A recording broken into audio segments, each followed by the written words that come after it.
Hi hello! Welcome to our channel. నేను మీ సిరి. 'రాక్షసుడు' part 1 మీకు నచ్చిందనే అనుకుంటున్నాను. ఇప్పుడు పార్ట్ 2కి వెళ్ళిపోదాం. ఈ కథ 2 విధాలుగా నడుస్తుందండి. గమనించగలరు. హీరో, హీరోయిన్ ఇద్దరు కథ చెప్తారనమాట. నా పేరు ఆదిల్. ప్రస్తుతం డాడీ టెక్స్టైల్ కంపెనీస్ రన్ చేస్తున్నా. ఈ రంగంలో నాకు తిరుగులేదు. నాలో ఉన్న గుడ్ క్వాలిటీ లిమిటెడ్‌గా మాట్లాడడం. నాలో ఉన్న బ్యాడ్ క్వాలిటీ కోపాన్ని కంట్రోల్ చేసుకోలేకపోవడం. నేను అన్నిట్లో పర్ఫెక్ట్‌గా ఉంటాను. నాకు ప్రతిదీ అనుకూలంగా ఉండాలి అనుకుంటాను. ఇది నా నేచర్.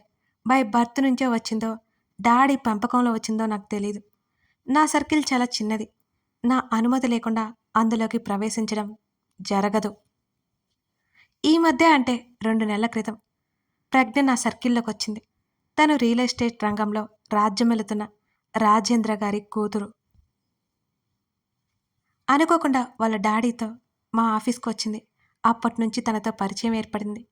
తన బిహేవియర్ నాకు నచ్చుతుంది. అందుకే తన్ని నాతో ఫ్రెండ్‌షిప్‌కి అవకాశం ఇచ్చాను నేను. కొన్నాళ్ళకి ప్రజ్ఞ మనసులో ఏముందో నాకు అర్థమైంది. నిజానికి తనే నాకు నచ్చే విధంగా మారింది. నేను అవసరం లేదు అన్నాను. తనకి నేను అవసరం అంది ప్రజ్ఞ. నేను అంటే ఇష్టం అంది. కొన్నాళ్ళ నుంచి ఫ్రెండ్‌షిప్ నడుస్తోంది మా మధ్య. తను ప్రపోజ్ చేశాక టైం అడిగాను. ప్రజ్ఞ నాకు ప్రపోజ్ చేసిన తర్వాత తన్ని కాదు అనుకోవడానికి నాకు కారణాలేమీ కనిపించలేదు. సరిగ్గా వారం రోజుల నుంచి ఫ్రెండ్‌గా ఉన్న ప్రజ్ఞ నా లవర్ స్థానంలోకి వచ్చింది. ఈ రిలేషన్ నాకు నచ్చింది.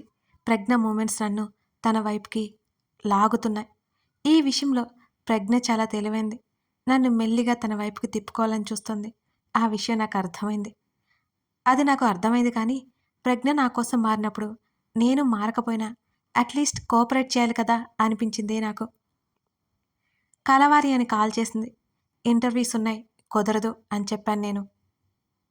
నన్ను రిక్వెస్ట్ చేయడంతో వెయిట్ చేయగలిగితే రమ్మన్నాను.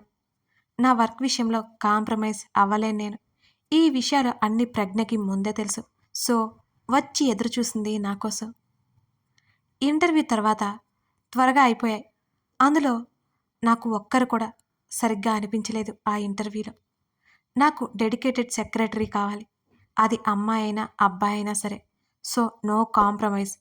వచ్చిన వారు వెళ్ళిపోయారు వచ్చినట్టుగా. ఆ రోజు ప్రజ్ఞ నా ఆఫీస్‌కి వచ్చి చాలా సేపటి వరకు నా పర్సనల్ రూమ్‌లో వెయిట్ చేస్తూ కూర్చుంది.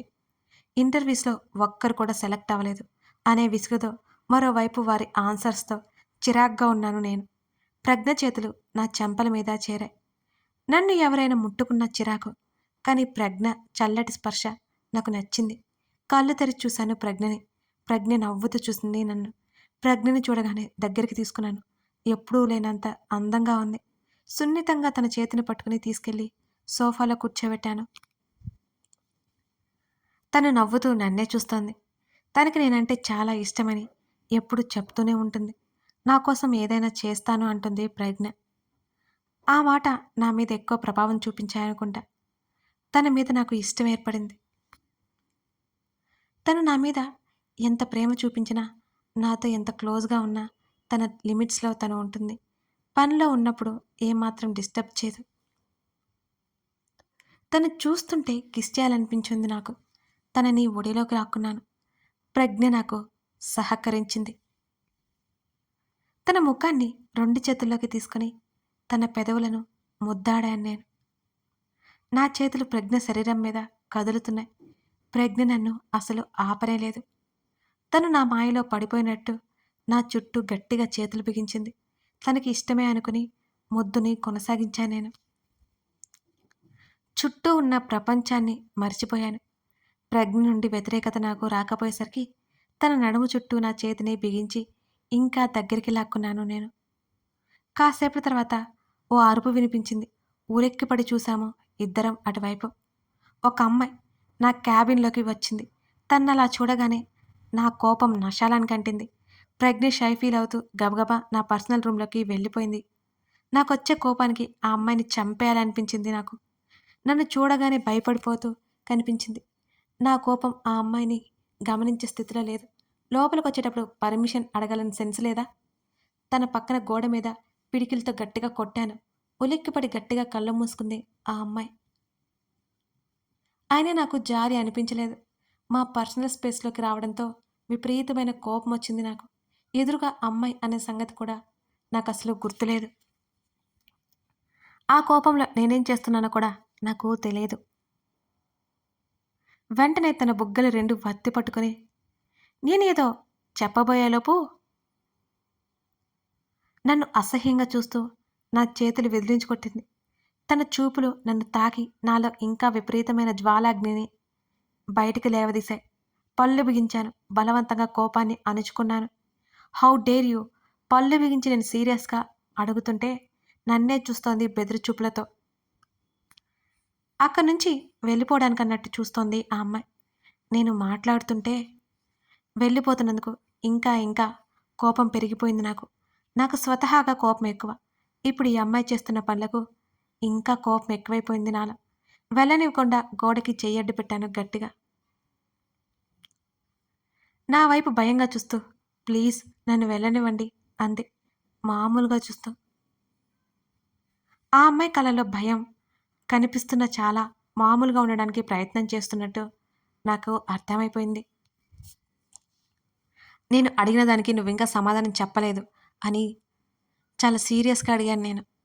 గుడ్లు మిటకరించి నన్నే చూస్తోంది. నా ముఖం ఎర్రబడింది. బుగ్గలు 2 వత్తి పట్టుకుని మాటలు రావా? అని నేను గట్టిగా అడుగుతుంటే నా వైపు ఆశ్చర్యంగా చూస్తూ ఛీ! వదలండి. అసహ్యమంతా ముఖంలోనే నింపుకొని నన్ను చూస్తుంటే నాకు టెంపర్ లేచింది. అసహ్యమైన చూపులు నాకు గుచ్చుకుంటుంటే పరమ చిరాకు అనిపించింది నాకు. ఈ అమ్మాయి ప్రవర్తన నాలో ఉన్న రాక్షసిని నిద్రలేపింది. ఇంకాస్త గట్టిగా బుగ్గలు వత్తి పట్టుకుని మరొక చేత్తో భుజాన్ని గుచ్చి పట్టుకున్నాను. నాకు ఆ అమ్మాయిని ఏదో ఒకటి చేయాలనిపించింది. ఆ అమ్మాయిని బాధ పెట్టాలని కూడా అనిపించింది. సిగ్గుతో చచ్చిపోయి లోపలికి పరిగెడుతున్న ప్రజ్ఞ గుర్తుకొచ్చింది నాకు. ప్రజ్ఞ అసలే అన్నిటినీ పట్టించుకుంది. ప్రజ్ఞని తలుచుకోగానే ఆ అమ్మాయి మీద కోపం ఇంకా రెట్టింపైపోయింది నాకు. ప్లీజ్ లీవ్ మీ అంది ఆ అమ్మాయి. తన కళ్ళలో నుంచి నీళ్ళొస్తున్నాయి. నాకు పట్టలేదు. నన్ను చూసి బెదిరిపోతూ వణికిపోతుంది. ఎందుకో జాలిగా అనిపించింది నాకు ఆ అమ్మాయిని చూస్తుంటే. లోపల నుంచి ప్రజ్ఞ నన్ను పిలిచింది. ఆ అమ్మాయిని విడిచిపెట్టేసరికి నన్ను నెట్టేసి బ్యాగ్ తీసుకొని బయటికి పరిగెత్తింది ఆమె. వెళ్తున్న తన వైపే కొన్ని క్షణాల పాటు చూస్తుండిపోయాను నేను. అక్కడే అలాగే నిలబడి. తను ముట్టుకున్న నా చేతుల వైపు చూసుకున్నాను. మళ్ళీ ప్రజ్ఞ పిలుస్తోంది. ఆ అమ్మాయి మీద కోపంతో మళ్ళీ నాకు నిద్రలేచింది ఆ కోపం. గబగబా ప్రజ్ఞ వైపు కదిలాను. ఆఫీస్‌లో నా పర్సనల్ రూమ్. ఎవరా అమ్మాయి అని అడిగింది ప్రజ్ఞ. తెలీదు. చిరాగ్గా చెప్పి నుదురుద్దుకున్నాను నేను. అది అనుకోకుండా జరిగి ఉంటుంది అంటూ నన్ను ఊరడించే ప్రయత్నం చేసింది ప్రజ్ఞ. ఓకే. నువ్వు కూడా ఆలోచించుకో. ప్రజ్ఞ చెంప మీద చేయి వేసి చెప్పాను నేను. సరే ఇప్పుడు కంటిన్యూ చేద్దాం అని నా ఛాతీలో ముఖం దాచుకుంది ప్రజ్ఞ. ఇవ్వక ఛాన్స్ ఇచ్చా నువ్వు. ఆ అమ్మాయి వచ్చి చిరాకు తెప్పించింది అంటూ ఆమె ముఖాన్ని చేతుల్లోకి తీసుకున్నాను నేను. నా మెడ చుట్టూ చేతులు వేసి కళ్ళు మూసుకుంది ప్రజ్ఞ. ఆమె పెదవులని ముద్దాడి ఇంకా ఆమెని దగ్గరికి లాక్కున్నాను నేను. ప్రజ్ఞ హత్తుకుంటే ఒక్కసారిగా ఆమెని నా దాన్ని చేసుకోవాలని కోరిక కలిగింది నాలో. మోహం కమ్ముకోగా నా వశమైంది. ఆమె కంఠం మీద నా పెదవులు ప్రయాణం సాగిస్తుంటే ఇక చాలు ప్లీజ్ నాకు కోపం రాకుండా నచ్చచెప్తోంది మెల్లిగా. ఆమె మీద ఇష్టంతో ఏమీ అనలేక మౌనంగా ఉన్నాను నేను. కానీ ఆమె నుంచి దూరం జరగడం నాకు ఇష్టం లేదు. ఓయ్ కోపమా? నా ముఖాన్ని తన వైపుకి తిప్పుకుంటూ అడిగింది ప్రజ్ఞ. లేదు. బెడ్ మీద నుంచి దిగి నేను కోట్ వేసుకుంటుంటే నాకు ఎదురుగా వచ్చి నిలబడింది. నిజం చెప్పు అని ప్రజ్ఞ అడుగుతుంటే లేదు ఇంటికి వెళ్ళిగా అన్నాను. నిజానికి ప్రజ్ఞ ఇంకా టైం ఊరికే గడపాలి అనిపించలేదు నాకు. ఎందుకో తన్నిక నా ముందు ఉంచాలి అనిపించలేదు. చిరాగ్గా ఉన్నాను. నాకు అలాంటి టైంలో ఎవరితో ఉండాలి అనిపించదు అంతే. సరే మళ్ళీ ఎప్పుడు కలుద్దాం అని అడిగింది ప్రజ్ఞ. నేను కాల్ చేస్తాను అని చెప్పాను. సరే అని చెప్పి అక్కడి నుంచి ప్రజ్ఞ వెళ్ళిపోయింది. నా చైర్లో కూర్చుని పని మొదలుపెట్టాను. పనిలో ఉండగానే తలుపు తట్టిన శబ్దం వినిపించింది. తల ఎత్తి చూశాను నేను. ఎదురుగా కార్తీక్ కనిపించాడు. వాడు నా డియరెస్ట్ ఫ్రెండ్. అన్న కంపెనీలో ఏజీఎం. చాలా విషయాలు నేను కోప్పడినా సరే నాకు సలహాలిస్తూనే ఉంటాడు వాడు. నేను ఏదైనా రాంగ్ వే చూస్ చేసుకున్నా కార్తీక్ అది తప్పైతే తప్పని నిర్భయంగా చెప్తాడు. కార్తీక్‌లో నాకు నచ్చేదిదే. జెన్యూన్ ఫ్రెండ్‌షిప్ అంటారు కదా! అలాంటిదన్నమాట. కార్తీక్ మీద కోపంగా ఫైల్ విసిరేశాను. వెంటనే క్యాచ్ పట్టుకొని నవ్వుకుంటూ వచ్చాడు కార్తీక్.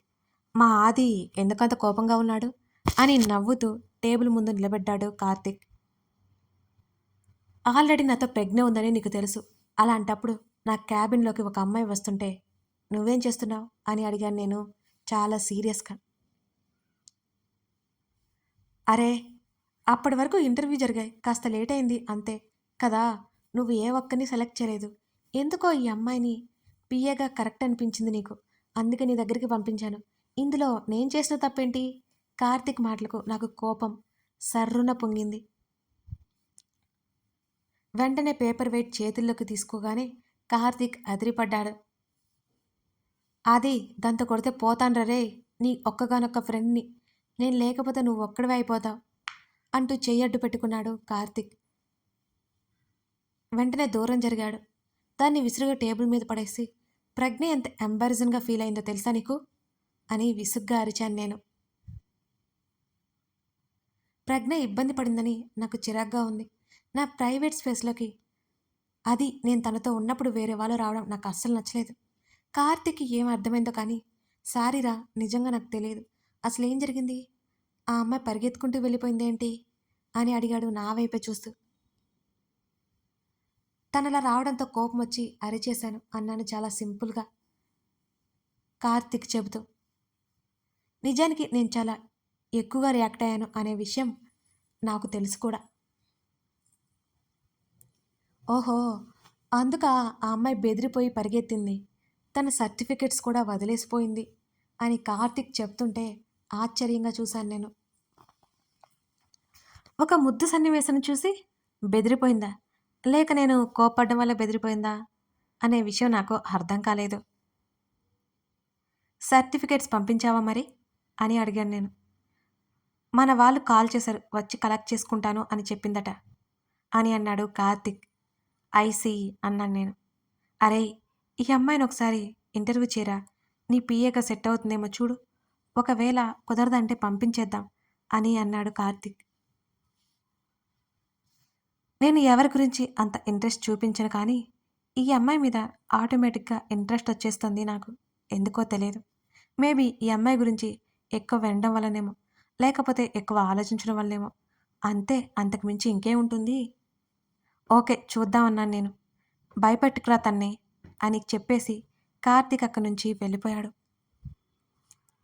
ఆమె రాక కోసం తెలియకుండానే ఎక్సైట్‌మెంట్ ఫీల్ అయిపోయాను నేను. మరో అరగంట తర్వాత may I come in sir? ఓ మృదువైన గొంతు వినిపించింది నాకు. ఇక్కడి నుంచి సాక్షి కథ చెబుతుందన్నమాట. అంటే ఆదిల్, సాక్షి ఇద్దరు చెప్తుంటారండి. కన్‌ఫ్యూజ్ అవ్వకండి. బావుంటుంది. మిస్ చేయకుండా చూడండి. రెడీ అయిపోయి అమ్మమ్మకి విషయం చెప్పాను. "ఏం కాదు డార్లింగ్ వెళ్ళు." మా అమ్మమ్మ నా భుజం తట్టింది. మమ్మీ అన్నట్టు నాదే పొరపాటంటావా? అడిగాను నేను. సగం నీది, సగం అతనిది.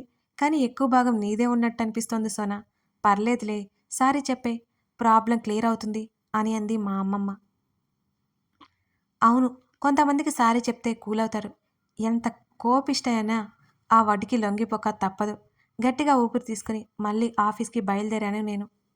ఏం వినాల్సి వస్తుందో ఏమో అని కాస్త భయం వేసింది నాకు. రిసెప్షనిస్ట్ నన్ను అదోలా చూసింది. అందరూ ఆఫీస్ నుంచి వెళ్ళిపోయారనుకుంటా. ఈ దిక్కుమాల ట్రాఫిక్‌లో బస్సులు పట్టుకొని వచ్చేసరికి ఈ టైం అయిపోయింది నాకు. ఏజీఎం గారున్నారా? అని అడిగాను నేను రిసెప్షనిస్ట్‌ని. ఉన్నారు అని రిసెప్షనిస్టు చెప్పగానే ఊపిరి పీల్చుకున్నాను నేను. ఏజీఎం కాస్త గుడ్ బాయ్‌లా ఉన్నాడు. అదే ఎండీ ఆల్మోస్ట్ రాక్షసుడిలా ఉన్నాడనుకోండి. నేను మెల్లిగా ఏజీఎం రూమ్‌కి వెళ్ళాను. ఆల్రెడీ తెలుసు కదా నాకు. నేరుగా వెళ్ళిపోయా. ఇంతకు ముందు తప్పు చేయలేదు నేను. డోర్ కొట్టి మరీ వెళ్ళాను ఈసారి. హలో మిస్ సాక్షి. చిరునవ్వుతో పలకరించగానే అప్పటి వరకు నాలో ఉన్న భయమంతా పోయింది అతన్ని చూడగానే. Hello sir. నా సర్టిఫికేట్స్ కలెక్ట్ చేసుకోవడానికొచ్చాను. ఇక్కడే మర్చిపోయాను అని నసిగాను నేను. నీకు జాబ్ వద్దా? నన్నే సూటిగా చూస్తూ అడిగాడు. అతని టేబుల్ మీద ఉన్న చెక్క పలక మీద కార్తీక్ అని రాసి ఉంది.